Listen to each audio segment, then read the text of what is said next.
हम last class में पढ़ रहे थे साइटोलॉजी। अब साइटोलॉजी में एक लास्ट सेल ऑर्गेनली बचा है कोशिका विज्ञान में, दैट इज माइक्रोबॉडीज, है ना, that is microbodies. Last class याद है हमने क्या क्या पढ़ लिया था? Cell wall, cell membrane, nucleus, DNA, RNA, gene, chromosome, mitochondria, उसके बाद गोल्गी बॉडीज, उसके बाद plastid, chloroplast, chromoplast, leucoplast, then हमने लाइसोसोम पढ़ा, राइबोसोम पढ़ा, वैक्यूल पढ़ा, एंडोप्लाज्मिक रेटिकुलम पढ़ा, सब कुछ पढ़ लिया था, है ना। मैम आप मेरे क्वेश्चन का आंसर बताइए। संजय कुमार आप क्या क्वेश्चन पूछ रहे हैं? रणधीर कह रहे मैं आपका बहुत बड़ा फैन हूं, मैम आपके मैं क्लास बैक टू अच्छा पिछले 2 साल से देख रहे हैं। ओके रणधीर बहुत बढ़िया। चला लास्ट टॉपिक डिफरेंस था एसी और पीसी का। यूनिक उत्तम मैं नहीं समझ पाई बच्चा, एसी पीसी का क्या कह रहे हैं आप?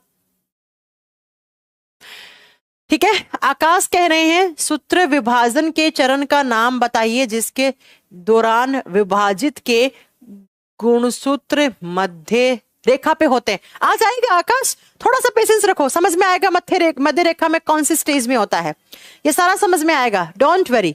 हाँ बीएससी नर्सिंग के लिए बहुत अच्छा है बच्चा, पढ़ते रहिए। एनिमल और प्लांट सेल में डिफरेंस पढ़ा चुकी हूँ, SMR कुमावत।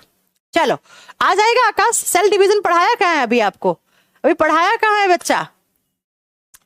अच्छा हाँ, बिहार फायरमैन के एग्जाम में अच्छे क्वेश्चन आते हैं बच्चा, अच्छे क्वेश्चन आते हैं। झारखंड एसआई के लिए मैम काफी है ना। हाँ एसआई हो, फायरमैन हो, आईसीआर का एग्जाम हो, नर्सिंग का एग्जाम हो, जो टीजीटी लेवल के एग्जाम होते हैं उनका बच्चा 80% सिलेबस यहाँ कंप्लीट होगा, बिकॉज उसमें बायोटेक और जो आपका एनवायरमेंट निकोलॉजी वाला पार्ट होता है वो भी आता है, तो वो आप सेपरेट पढ़ लो। बाकी सब तो सेम है, यहाँ पे जनरल साइंस तो सेम है ना। चलो आइए आप। आकाश क्या कह रहे हैं? क्वेश्चन लगाए थे तो बना नहीं था। अच्छा ये क्वेश्चन नहीं बना था, ये आज बन जाएगा, डोंट वरी, आज या कल में आ जाएगा सेल डिवीजन की स्टेज, आपको सब समझ में आएगा। चलो माइक्रोबॉडीज क्या होती हैं बच्चा? नाम से क्लियर है, माइक्रो का मतलब सूक्ष्म, बहुत छोटी, जिसको देखने के लिए इलेक्ट्रॉन माइक्रोस्कोप चाहिए। अरे मैम सेल कौन सा देख सकते हैं? मैं मानती हूं सेल भी नहीं देख सकते, लेकिन सेल के सेल से भी छोटी जो बॉडीज होती हैं, बॉडी का मतलब काय, मतलब या तो काय या इसे हिंदी में सूक्ष्म काय या सूक्ष्म नलिका कहते हैं। हमारी सेल के अंदर बहुत छोटी छोटी बॉडीज प्रेजेंट होती है, बहुत छोटी छोटी ट्यूब्यूल प्रेजेंट होती हैं, ट्यूब्स प्रेजेंट होती हैं, जिन्हें हम सूक्ष्म नलिका या सूक्ष्म काय या माइक्रो बॉडीज कहते हैं। कहाँ होती है? सेल के अंदर होती हैं, इनसाइड द सेल, कोशिका के अंदर होती हैं। अब ये माइक्रो बॉडीज क्या करती हैं, क्या फंक्शन होता है, कितने टाइप की होती है, यहां से एग्जाम में क्वेश्चन आता है। माइक्रोबॉडीज का मतलब क्या हो गया? माइक्रो का मतलब बहुत छोटा, बॉडीज का मतलब स्ट्रक्चर या बॉडी। तो बहुत सारी छोटी छोटी स्ट्रक्चर हमारे बॉडी में, हमारी बॉडी की जो सेल्स है उनके अंदर प्रेजेंट होती है। सबसे पहला ये कहां से आती है बच्चा? लिखिएगा, एक पॉइंट आपको समझ में आएगा। इट इज प्रोड्यूस्ड बाय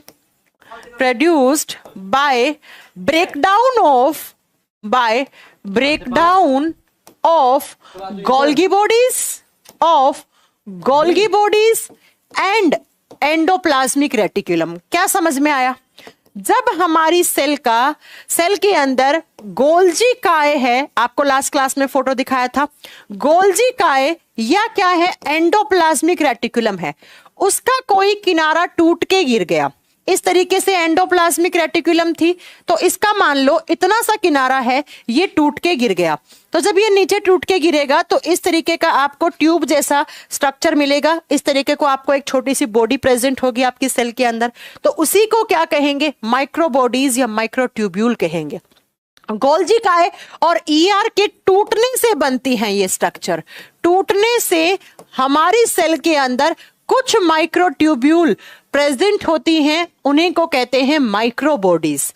कहां होती है सेल के अंदर? इनका लोकेशन क्या होता है? तो ये होती है साइटोप्लाज्म में। हमारी कोशिकाओं के किस में होती हैं? साइटोप्लाज्म में होती हैं, कोशिका द्रव्य में होती हैं। जो सेल के अंदर जेली जैसा, टॉफी जैसा एक गाढ़ा लिक्विड रहता है, उसी लिक्विड के अंदर ये टूट के गिर जाती है ना।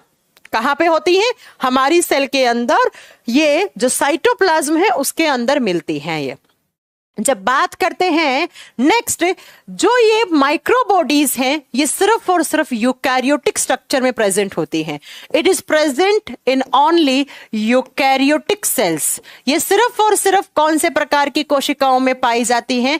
यूकैरियोटिक सेल में प्रेजेंट होती हैं और प्रोकैरियोटिक सेल में ये एब्सेंट होती हैं। प्रोकैरियोटिक सेल का मतलब हो गया किसी बैक्टीरिया की सेल में आपको ऐसी कोई स्ट्रक्चर देखने को नहीं मिलेंगी। बैक्टीरिया के बॉडी में ये एब्सेंट होती हैं, अनुपस्थित होती हैं, बैक्टीरिया की सेल्स में नहीं देखने को मिलती है, क्योंकि बैक्टीरिया में कौन सा टाइप की सेल होती है? प्रोकैरियोटिक सेल होती है। तो मैं क्या बताना चाह रही हूं, मैंने कहा हमारी सेल के साइटोप्लाज्म में जब कोई गोल्जी काय का किनारा या कोई एंडोप्लाज्मिक रेटिकुलम का कोई हिस्सा टूट के गिर गया तो कुछ इस तरीके से ट्यूब्यूल, ऐसे ट्यूब की जैसी, या फिर कुछ इस तरीके से ऐसे बॉडी प्रेजेंट होती हैं। इन्हें कहा जाता है माइक्रोबॉडीज, सूक्ष्मकाय या सूक्ष्म नलिका। प्लांट में भी होंगी, एनिमल में भी होंगी। काम क्या होता है सुनो, इनका जो मेजर काम होता है ये हमारे सेल का जो इंटरनल साइटोस्केलेटन होता है उसे बनाने का काम करती हैं। ये हमारे सेल का साइटोस्केलेटन बनाती हैं। साइटो का मतलब होता है कोशिका और स्केलेटन का मतलब, अरे क्या है बदतमीज, बाहर जाओ, चलो बाहर जाओ, go out, go outside, go outside. आपको पता नहीं मेरी क्लास चल रही है? इसको पकड़ो एक बार।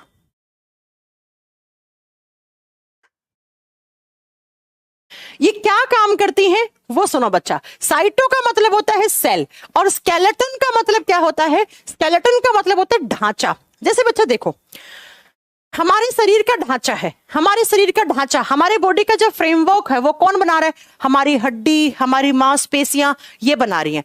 ठीक वैसे ही हमारी सेल का भी तो एक ढांचा है, तो उस ढांचे को बनाने वाली कौन होती है? ये माइक्रोबॉडीज होती हैं। ठीक है, ये माइक्रोबॉडीज इन्हें साइटोस्केलेटन बनाने का काम करती हैं। तो एग्जाम में क्वेश्चन आता है सेल का कौन सा ऑर्गेनली है या कौन सा कोशिकांग है जो कि बच्चा हमारे सेल को ढांचा या सेल का साइटोस्केलेटन बना के रखता है, तो वो कौन होती है? वो यही माइक्रोबॉडीज होती हैं। जैसे हमारा ढांचा, शरीर का ढांचा है वो हड्डियों मांसपेशियों से बना हुआ है, ऐसे हमारी सेल का जो ढांचा है वो साइटोस्केलेटन की वजह से है, और इसका जो साइटोस्केलेटन है वो माइक्रोबॉडीज की वजह से बना हुआ है। तो बच्चा ये यूकैरियोटिक सेल के अंदर होती हैं और सेल का ढांचा, सेल का एक फ्रेमवर्क होता है, उसे बनाने का काम करती है।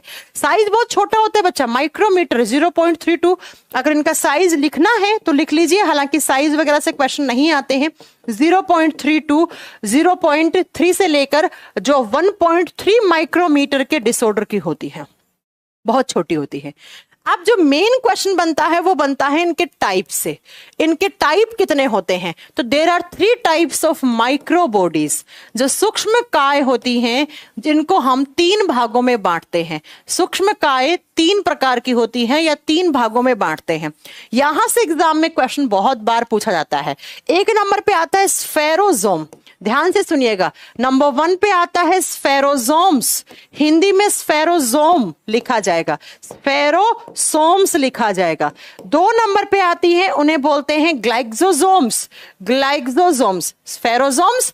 नंबर 2 पे आती हैं ग्लाइक्सोजोम्स, हिंदी में लिखिएगा ग्लाइक्सोसोम, ग्लाइक्सोसोम, सोम्स एस लगा दो ना, सोम्स। और 3 नंबर पे आती हैं, वो आती हैं परऑक्सीजोम्स, परऑक्सीजोम्स, और हिंदी में लिखा जाएगा परऑक्सीसोम, परऑक्सीसोम्स। ये 3 टाइप की माइक्रोबॉडीज होती हैं जो हमारी सेल्स में प्रेजेंट होती हैं। अब इनमें से कुछ प्लांट में होती हैं, सिर्फ कुछ एनिमल में होती है, वही तो हमें पढ़ना है। मैम सेल्यूलोज क्या है? Raju, cellulose is a polysaccharide carbohydrate. Cellulose एक पॉलीसेकेराइड कार्बोहाइड्रेट होती है जो ग्लूकोज की n नंबर ऑफ यूनिट से बनी हुई होती है। आगे आएगा ह्यूमन न्यूट्रिशन वाले चैप्टर में, बिल्कुल आपको घबराने की जरूरत नहीं है। तो माइक्रोबॉडीज 3 टाइप की होती हैं, कौन कौन सी लिख लीजिएगा। माइक्रोबॉडीज, स्पेलिंग गलत हो गया ना, माइक्रोबॉडीज लिखो, बॉडीज, सूक्ष्म काय 3 टाइप के होते हैं, स्फेरोजोम, ग्लाइक्सोजोम, परऑक्सीजोम। सबसे पहला इनकी डिस्कवरी से क्वेश्चन आता है बच्चा कि किसने स्फेरोजोम की खोज किसने की थी, ऐसे ही पूछता है ग्लाइक्सोजोम की डिस्कवरी किसने की थी। 3 टाइप के क्वेश्चन बनते हैं यहां से। इसकी डिस्कवरी की थी पर्नर नाम के साइंटिस्ट ने। पर्नर नाम के साइंटिस्ट ने इन स्फेरोजोम के बारे में बताया था। ये स्फेरोजोम याद रखिएगा सिर्फ और सिर्फ प्लांट सेल में होती है। It is present in only plant cell, only plant cell. ये कौन सी कोशिकाओं में देखने को मिलता है? सिर्फ और सिर्फ पादप कोशिका में पाया जाता है। हम लोगों में ये स्ट्रक्चर नहीं होती है, हमारी कोशिकाओं में स्फेरोजोम नहीं होता है बच्चा। तो पहला पॉइंट तो यही नोट कर लो कि it is present in only plant cell. ठीक है, सिर्फ और सिर्फ प्लांट सेल में पाई जाती हैं, हमारी सेल्स में नहीं होती है। अब ये काम क्या करती हैं वो सुनो, इनका फंक्शन क्या है बच्चा? ये काम करती हैं सेल्यूलर डाइजेशन का, कोशिकीय पाचन का। जब कभी भी किसी प्लांट की सेल के अंदर कोई भी बड़ा सा टॉक्सिक कंपाउंड आ गया या कोई हानिकारक मॉलिक्यूल आ गया, उसको डिग्रेड कर देना, उसका ब्रेकडाउन कर देना, कोशिकीय पाचन का काम करते हैं। याद करो हमारी सेल में इंट्रासेलुलर डाइजेशन या सेलुलर डाइजेशन किसने किया था? लाइसोसोम ने किया था।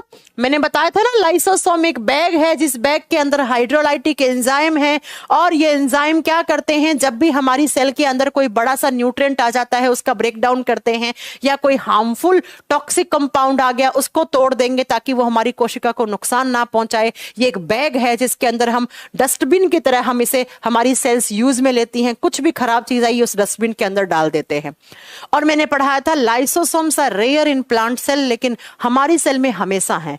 तो भैया हमारी सेल में तो लाइसोसोम यही तो काम कर रहा है, लेकिन प्लांट सेल में लाइसोसोम कभी कभी होते हैं, क्योंकि प्लांट सेल में लाइसोसोम की जगह किसको दे दिया? स्फेरोजोम को दे दिया। इसीलिए इसे प्लांट सेल का लाइसोसोम भी कहा जाता है। प्लांट सेल का लाइसोसोम किसे कहा जाता है? आप बताएंगे स्फेरोजोम को कहा जाता है, क्योंकि भैया हमारे पास तो लाइसोसोम है ये काम करवाने के लिए, तो हमें क्या जरूरत है स्फेरोजोम की? मुझे नहीं लगता हमें कोई जरूरत है। बताओ जरूरत है हमें इसकी? नहीं है इसकी जरूरत। तो ये सिर्फ और सिर्फ किस प्रकार की सेल्स में होती है? प्लांट सेल में। तो भैया प्लांट सेल और एनिमल सेल में एक डिफरेंस और हो गया। इसका डिफरेंस हो गया कि भाई प्लांट सेल में स्फेरोजोम पाई जाती हैं जबकि एनिमल सेल में स्फेरोजोम नहीं होती हैं। तो जहां पे प्लांट सेल और एनिमल सेल में डिफरेंस लिखे थे वहां पर ये नोट डाउन कर देना। पॉइंट क्लियर है? क्या काम करेंगे? सेलुलर डाइजेशन का, कोशिकीय पाचन का। इसे क्या कहते हैं? पादप कोशिका का lysosome. It is also known as lysosome of plant cell. अब आते हैं ग्लाइक्सोसोम। नेक्स्ट, जब बात करते हैं ग्लाइक्सोसोम की डिस्कवरी किसने की, और आपको मैं यहां पर बता देना चाहती हूं ग्लाइक्सोसोम भी सिर्फ और सिर्फ प्लांट सेल में होते हैं। इसकी डिस्कवरी की गई थी बीव्स नाम के साइंटिस्ट द्वारा। बीव्स नाम के साइंटिस्ट ने इनकी खोज की थी, और ये भी सिर्फ किस में होती हैं? It is only present in plant cell. It is only found in या only present in plant cell. ये भी सिर्फ और सिर्फ पादप कोशिका में पाई जाती हैं। हिंदी मीडियम वाला बच्चा लिखेगा, ये भी सिर्फ प्लांट सेल में पाई जाती हैं, पादप कोशिका में पाई जाती हैं। अगर आपसे पूछे एनिमल सेल में क्या ग्लाइक्सोसोम होता है, आप बताओगे नहीं, एनिमल सेल में ये एब्सेंट होते हैं। एनिमल सेल में ये स्ट्रक्चर नहीं पाई जाती है ग्लाइक्सोसोम वाली। क्या काम करती हैं? इनका फंक्शन क्या है? इनका काम होता है beta oxidation of fat. Beta oxidation of fat, Hindi वाले लिखेंगे वसा का ऑक्सीकरण। वसा का बीटा ऑक्सीकरण करती है, वसा का बीटा ऑक्सीकरण करती है। अब ये वसा का बीटा ऑक्सीकरण क्या होता है वो सुनो। जब कभी भी प्लांट सेल के अंदर फैट ज्यादा हो जाती है, क्या हो जाती है?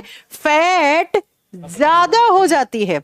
सुनिएगा ध्यान से, फैट ज्यादा हो जाती है तो उस फैट को कार्बोहाइड्रेट में कन्वर्ट करने का काम करती हैं। जब पादप कोशिकाओं के पास वसा ज्यादा हो जाती है तो उस वसा को शर्करा में बदलने का काम किसका होता है? ग्लाइक्सोसोम का होता है। अब आप सोच रहे होंगे मैम हमारी सेल में क्यों नहीं है?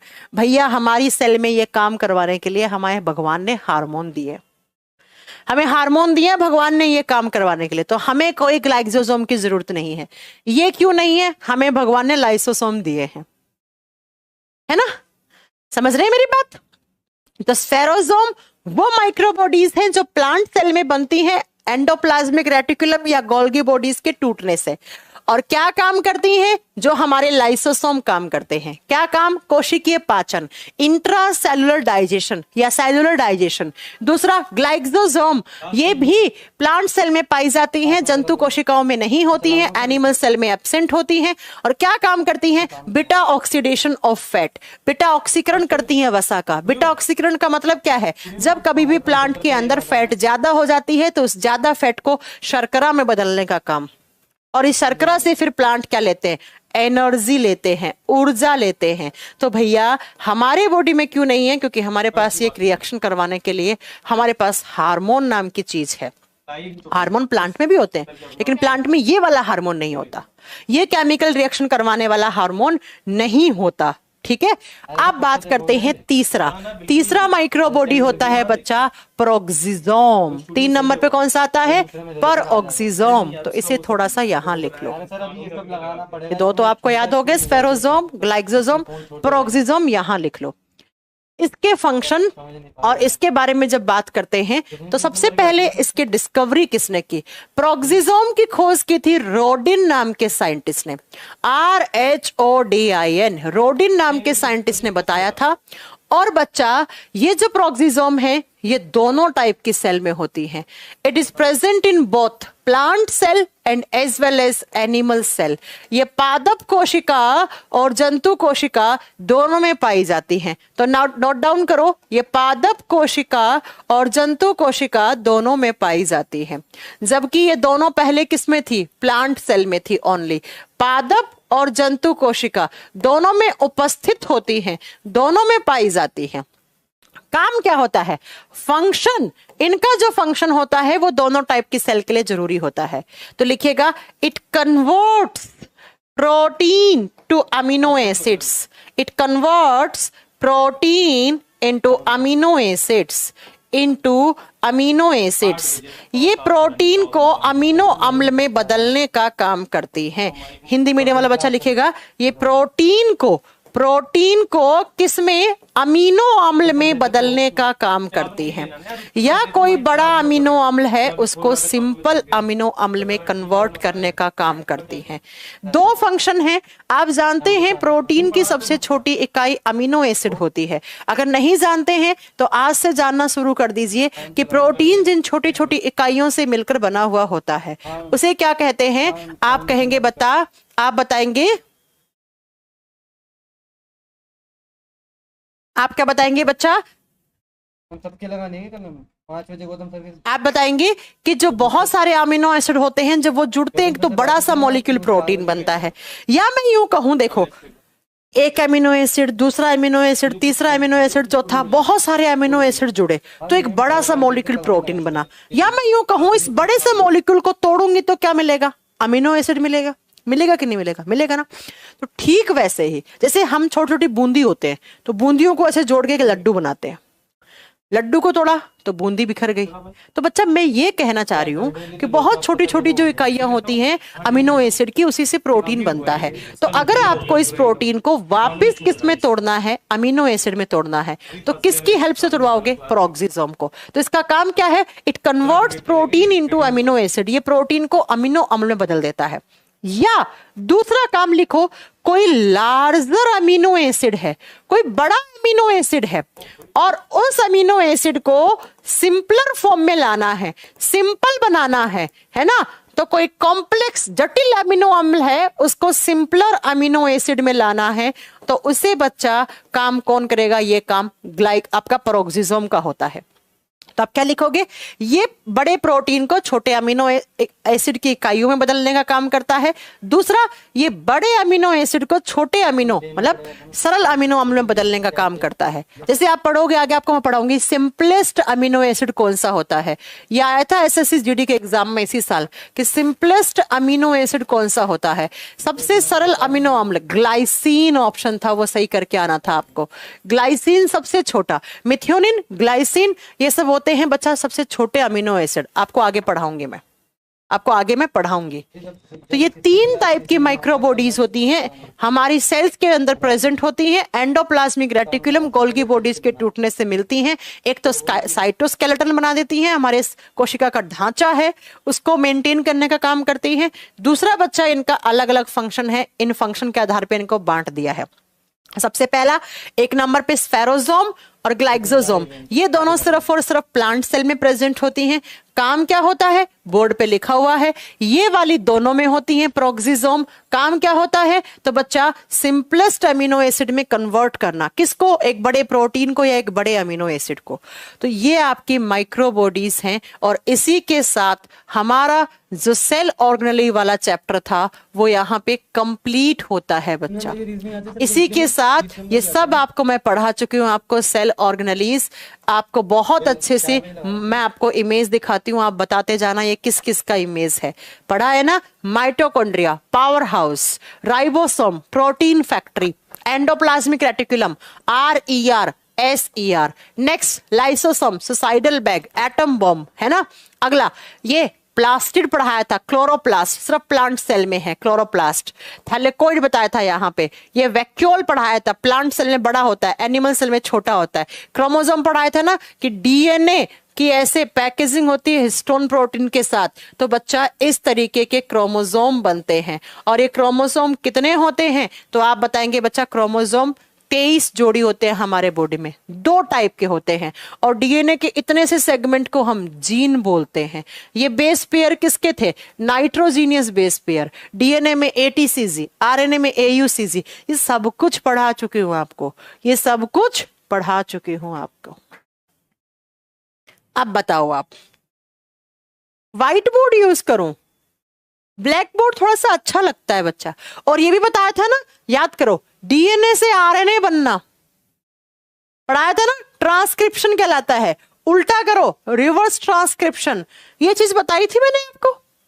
और फिर इस RNA से प्रोटीन बनना ट्रांसलेशन कहलाता है। देखो बच्चा, ये DNA था, इस DNA से RNA बन गया, ये देखो सिंगल हेलिक्स, ये RNA बन गया। RNA से प्रोटीन, पॉलीपेप्टाइड का मतलब होता है प्रोटीन की यूनिट्स बहुत सारी। हाँ बच्चा सुरेश, वो भी सॉलिड पार्ट में ही आएगा, राइट। तो ये सारी चीजें मैं आपको पढ़ा चुकी हूं। अब मैं पढ़ाऊंगी आपको सेल डिवीजन, इस प्रकार से सेल डिवाइड होती है। पहले ट्रांसक्रिप्शन फिर ट्रांसलेशन मैंने पढ़ाया था कि थोड़ा बहुत, कि जनरल एक आइडिया ले लो इनके बारे में, ट्रांसक्रिप्शन और ट्रांसलेशन के बारे में। चलो फिर चलते हैं। अब हमारा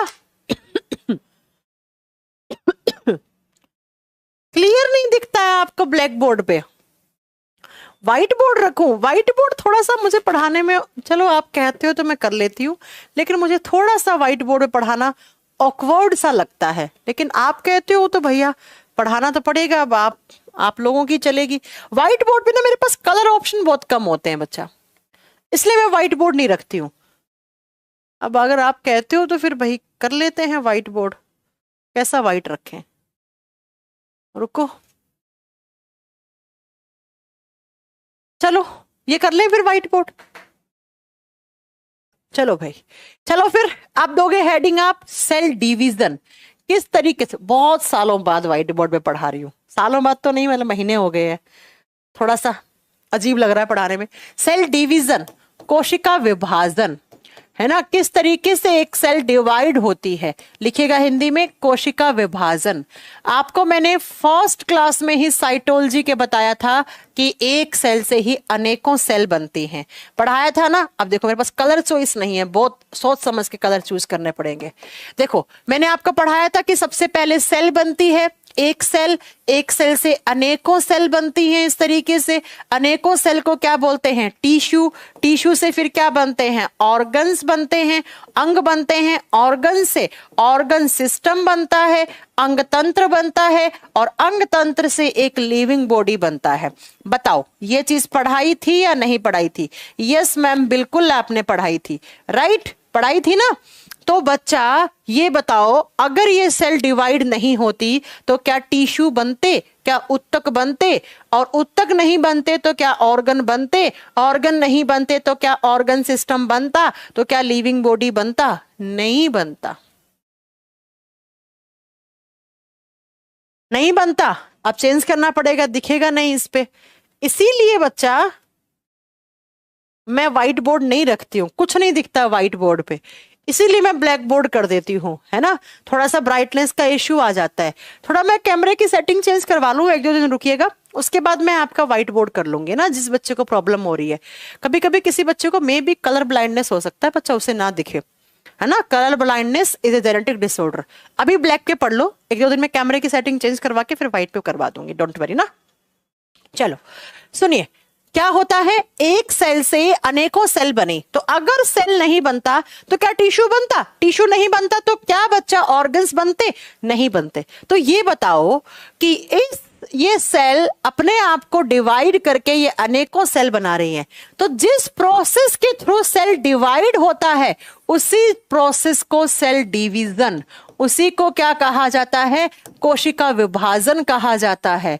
अब आप लोग मुझे ये बताओ कि अगर कोशिका विभाजन नहीं होता तो क्या टिश्यू, ऑर्गन सिस्टम, आपके हाथ, कान, नाक, पैर, गला, लीवर, पेनक्रियाज, हार्ट, ये सब बनते नहीं। इसका मतलब मैम हमारे बॉडी की जो ग्रोथ हुई है और जो डेवलपमेंट हुआ है, जो वृद्धि और विकास हुआ है, वो किसकी हेल्प से हुआ है, सेल डिवीजन की हेल्प से। सेल डिवीजन एक बायोलॉजिकल प्रोसेस है। बायोलॉजिकल का मतलब है हमारी सेल्स में होने वाली जैविक प्रक्रिया, सेल्स के अंदर होती है, ये एक जैविक प्रक्रिया है। जिस प्रक्रिया में क्या होता है, इस प्रक्रिया में कुछ नहीं भैया, एक सेल डिवाइड होती है इस तरीके से, 1 से 2 बनी, फिर ये 2 डिवाइड होंगी आगे, फिर ये डिवाइड होंगी भैया, और ये डिवाइड होगी, फिर आगे ये डिवाइड होगी। इस तरीके से एक चेन रिएक्शन चलती जाती है हमारे सेल्स के अंदर।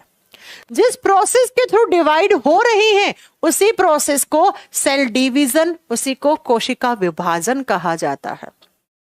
उसी को क्या कहा जाता है, सेल डिवीजन या कोशिका विभाजन कहा जाता है।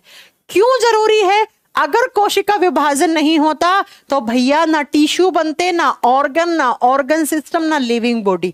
इसका मतलब हमारे शरीर की जो ग्रोथ हुई है एंड हमारे शरीर का जो डेवलपमेंट हुआ है, जो वृद्धि और विकास हुआ है, वो किस प्रोसेस के थ्रू हुआ है, वो जिस बायोलॉजिकल प्रोसेस के थ्रू हुआ है उसी को सेल डिवीजन बोला है। अगर सेल डिवीजन नहीं होता ना तो आप बस यही बन के रह जाते, आप ऐसे जायगोट ही पड़े रहते, आप में टिश्यू ऑर्गन नहीं बनते। धन्यवाद को भगवान को जो आपके अंदर सेल डिवीजन करवाया है ना, नहीं तो बैक्टीरिया बन के रह जाते। बैक्टीरिया में सेल डिवीजन नहीं होता, इसलिए बैक्टीरिया का सेल, बैक्टीरिया का बॉडी सेलुलर लेवल है, एक सेल बना वही उसका शरीर है बेचारे का। चलो, तो ग्रोथ और डेवलपमेंट करवाने का काम कौन करता है, सेल डिवीजन करता है। इसके अलावा आपको कहीं चोट लग गई, भाई चोट लगती है, ऐसा तो कोई इंसान है नहीं जिसे आज तक चोट नहीं लगी हो। चोट लगी, घाव पड़ गया, कुछ दिनों के बाद देखा वो घाव भर गया। भाई जहां चोट लगती है उस हिस्से की सेल्स मर जाती हैं, अब नई सेल वापस कहां से आई, घाव कैसे भरा, वहां पे सेल डिवीजन हुआ। तो वाउंड हीलिंग, घाव भरने के लिए भी सेल डिवीजन करवाना है ना। कहीं पर भी वुंड पड़ गया, बोला तो घाव पड़ गया, तो उस घाव को भरता कौन है, घाव को भरने में सेल्स हेल्प करती हैं, बोले तो रिकवरी करने में, मरम्मत करने में, है ना, मरम्मत करने में, समझ रहे हैं आप। तो जिस प्रोसेस के थ्रू एक सेल अनेकों सेल में डिवाइड होकर हमारे बॉडी का ग्रोथ और डेवलपमेंट करवाती है या हमारे शरीर में घाव भरती है, उसी को सेल डिवीजन कहा जाता है। अब 2 बातें याद रखना, ये एक सेल है, ये सेल डिवाइड होता है, जो सेल डिवाइड होता है उसे पेरेंट सेल कहा जाता है। हिंदी में इसे मातृ या पितृ कोशिका कहा जाता है। जो सेल डिवाइड होती है, मतलब जो अपने आप को डिवाइड करती है, उसे पेरेंट सेल कहते हैं। ये मैच्योर हो गई, कोई नया सेल बना है वो थोड़ी डिवाइड होगा, जो बड़ा हो गया, बूढ़ा हो गया, जो पेरेंट्स हो गए, है ना, उनको बोलते हैं पेरेंट सेल।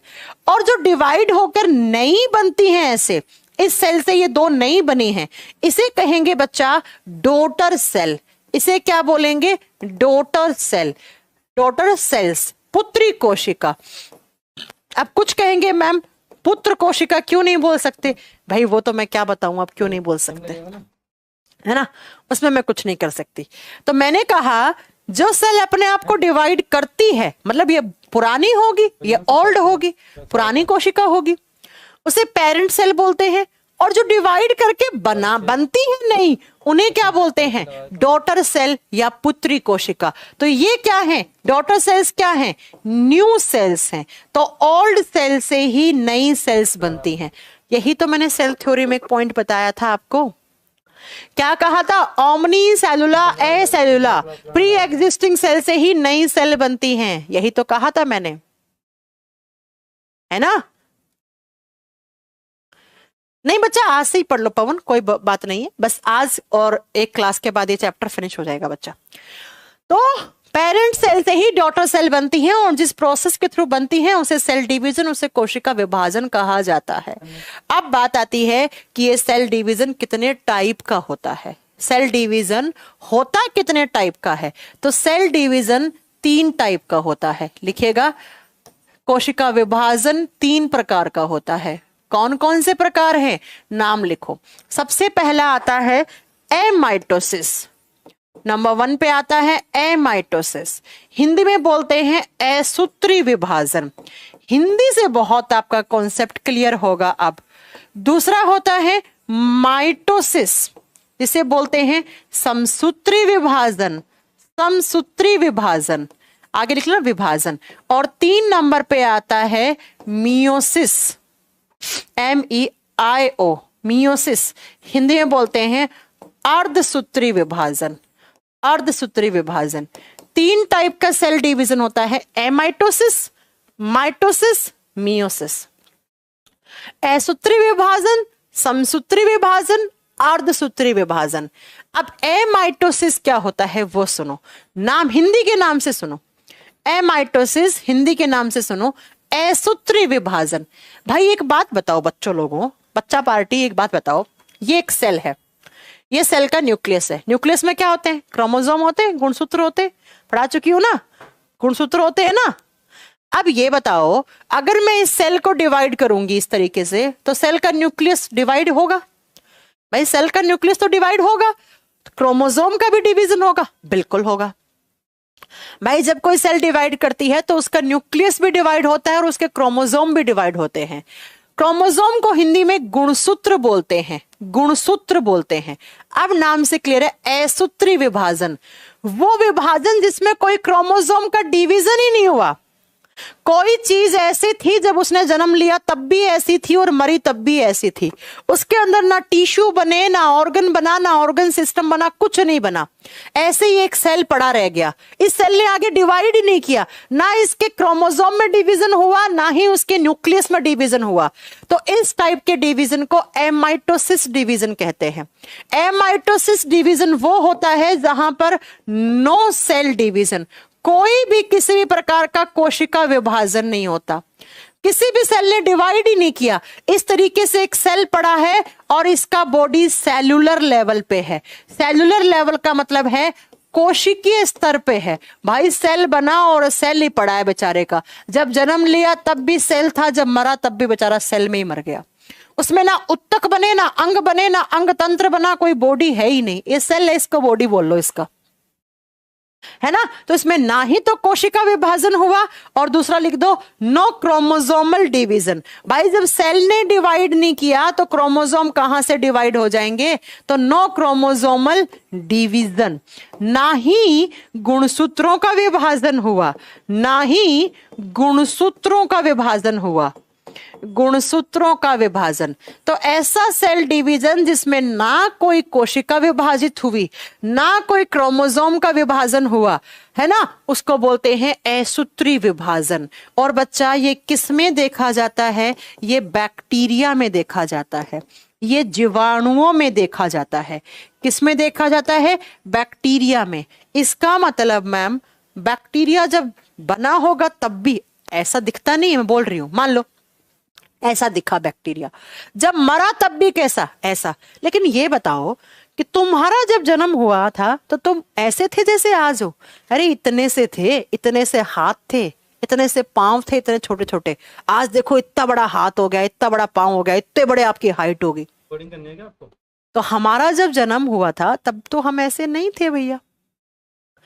क्यों? क्योंकि हमारा जब जन्म हुआ तब हमारे अंदर सेल्स कम होंगी, लेकिन धीरे धीरे धीरे वो सेल्स डिवाइड होती गई, बहुत बहुत बहुत बहुत, आज आप इतने बड़े बन गए। लेकिन बैक्टीरिया के अंदर तो सेल डिवीजन होता ही नहीं है, मतलब इसमें ना सेल का डिवीजन हुआ ना ही क्रोमोसोम का डिवीजन हुआ। तो बैक्टीरिया ऐसा था, ऐसा ही मर गया। मतलब इसका बॉडी लेवल कैसा है? सेल्यूलर लेवल का है, कोशिकीय स्तर का है। क्या इसमें टिश्यू बने? नहीं। क्या इसमें ऑर्गन बने? नहीं। ऐसा ही बच्चा, एग्जाम्पल बताती हूं आपको, अमीबा। अमीबा इसी का एग्जाम्पल होता है अमोइबा, जिसको इंग्लिश में अमोइबा और हिंदी में अमीबा कहा जाता है। अमीबा में भी कोई भी सेल डिवीजन नहीं होता है। अमीबा बेचारा ऐसा था और ऐसा ही पड़ा है, इसके अंदर सेल ही है, एक सेल बना बेचारा अमीबा, इसी को आप इसका बॉडी बोल दो। इसी से खाना खाता है, इसी से सांस लेता है, इसी से डाइजेशन करवाता है, सब कुछ इसी से करवाता है। इसीलिए तो अमीबा अपना आकार बदल सकता है। अमीबा कभी ऐसा रहता है, कभी ऐसा रहता है, कभी ऐसा रहता है। एक सेल है, उसे कैसे फोल्ड कर लेगा? अब मैं थोड़ी ना अपना आकार बदल लूंगी कि आज मैं माइकल जैक्सन से लग रही हूं, कल मैं इमरान हाशमी जैसी लगने लग जाऊं। ऐसा होता है क्या? नहीं भैया, है ना। क्योंकि हम लोगों का लेवल जो है वो है ऑर्गन लेवल, हम में ऑर्गन बन चुके हैं, हमारे अंदर सेल डिवीजन हुआ है, लेकिन इसके अंदर बेचारे के अंदर कुछ नहीं हुआ। तो बैक्टीरिया के अंदर कोई भी किसी प्रकार का क्रोमोसोमल डिवीजन नहीं है, किसी प्रकार का न्यूक्लियस डिवाइड नहीं हुआ उसकी सेल का। खैर बैक्टीरिया में तो न्यूक्लियस होता ही नहीं है, वैसे भी पढ़ा चुकी हूं, है ना। तो समझिएगा बच्चा। और एक बात और आती है, बैक्टीरिया के सेल में कितने क्रोमोसोम है? एक क्रोमोसोम होता है, एक गुणसूत्र। एक जोड़ी मत कर देना, single one one one one one, एक, मैंने पेयर नहीं लिखा है। जीवाणुओं की कोशिका में एक क्रोमोसोम होता है, एक गुणसूत्र होता है, एक जोड़ी नहीं, एक क्रोमोसोम। अब डिवाइड करने के लिए तो दो तो चाहिए कम से कम, जोड़ी तो चाहिए। इसको कहां से डिवाइड करोगे? इसको तोड़ोगे क्या बीच में से, है ना। तो ये कुछ क्वेश्चन है। एमाइटोसिस सेल डिवीजन किसमें होता है? लोअर क्लास के एनिमल। लोअर क्लास के एनिमल होते हैं निम्न स्तर के जीव जंतु, जो हमसे नीचे हैं। अब हमसे नीचे पैसे में नीचे नहीं है, पढ़ाई में नीचे नहीं है, हमसे नीचे मतलब बेचारे का बॉडी लेवल सिर्फ सेलुलर लेवल रह गया। हम लोग हायर क्लास के एनिमल हैं। क्यों? क्योंकि हमारे अंदर यूकैरियोटिक सेल है, हमारे अंदर सेल डिवीजन होता है, हमारे अंदर टिश्यू ऑर्गन सब बना है। लेकिन बैक्टीरिया के अंदर एक तो प्रोकैरियोटिक सेल दे दिया आपने, जो इमेच्योर सेल थी वो दे दी, ऊपर से उनके अंदर सेल डिवीजन नहीं करवाया। तो इसीलिए ये जो बैक्टीरियाज होते हैं वो लोअर क्लास एनिमल होते हैं, वो निम्न वर्ग के जीव जंतु होते हैं, लेकिन लिविंग है। लिविंग क्यों है? क्योंकि अंदर सेल है। और सेल थ्योरी क्या कहती है? लिविंग वही है जिसके अंदर सेल है, भले ही एक सेल है लेकिन है तो सही ना। बात करनी थी। सेल होते ही इसे क्या कहना पड़ेगा? लिविंग तो कहना पड़ेगा, इसे सजीव तो कहना पड़ेगा। लेकिन बात वो अलग है कि भैया इसके अंदर एक ही सेल है। हमारे अंदर तो बहुत सारी सेल है, नाक वाली अलग है, आंख वाली अलग है, बालों वाली अलग है, नाखून वाली अलग है, लिवर वाली अलग है, ब्रेन वाली अलग है। बिकॉज हम लोग होते हैं मल्टी सेलुलर ऑर्गेनिजम्स, हम लोग बहुकोशिकीय जीव हैं, बहुत सारे टाइप की, सबका अलग अलग काम। क्या मेरी नाक वाली का काम आंख वाली से मिलता है? नहीं, आंख वाली का देखने का काम है, नाक वाली का स्मेल करने का काम है। तो हम लोग मल्टी सेलुलर ऑर्गेनिजम्स होते हैं, हम बहुकोशिकीय जीव होते हैं, है ना। क्योंकि भगवान ने हमें टिश्यू ऑर्गन सब दिया है। जबकि इनके अंदर, बेचारों के अंदर एमाइटोसिस सेल डिवीजन वो होता है जिसके अंदर कोई भी क्रोमोसोमल डिवीजन नहीं होता, कोई भी सेल डिवीजन नहीं होता। और ये बैक्टीरिया में होता है, ये अमीबा में होता है। जैसा रहता है अमीबा वैसा ही मर जाता है बेचारा, एक ही सेल रहता है। इसका बॉडी लेवल सेलुलर लेवल है और इसमें क्रोमोसोम सिंगल है। क्रोमोसोमल डिवीजन करवाना है तो एटलीस्ट एक जोड़ा क्रोमोसोम तो लाओ, तभी तो आधे आधे रहेंगे या बराबर रहेंगे।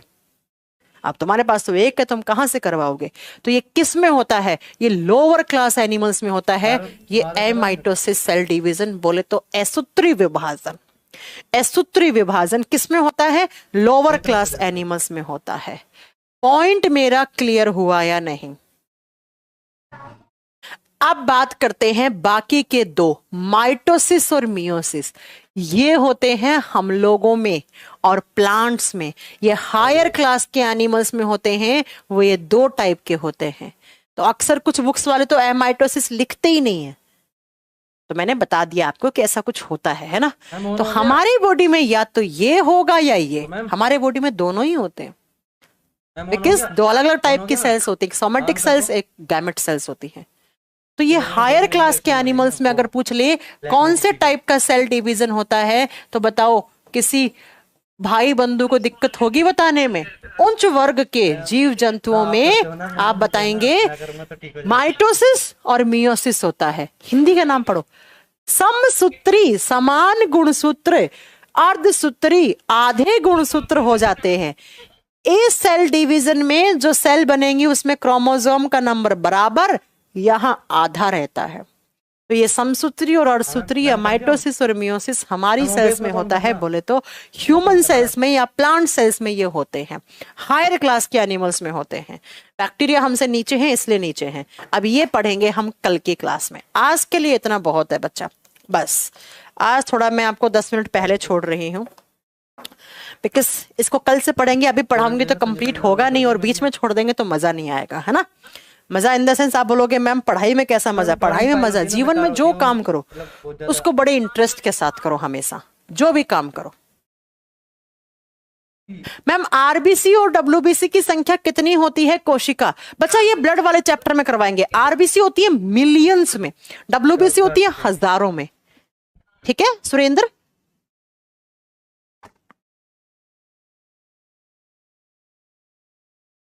हाँ बच्चा बिल्कुल ठीक है अंकित। ह्यूमन में मियोसिस होता है, धीरज क्यों नहीं होता? हमारी गैमेट सेल में मियोसिस होता है। स्पर्म शुक्राणु कोशिका में पढ़ाना, कल की क्लास में समझ में आ जाएगा आपको। मैम यूपीएससी का प्रीवियस ईयर क्वेश्चन साइटोलॉजी वाला बनाया था, बन गया मेरे से। बहुत बढ़िया बच्चा, बहुत बढ़िया।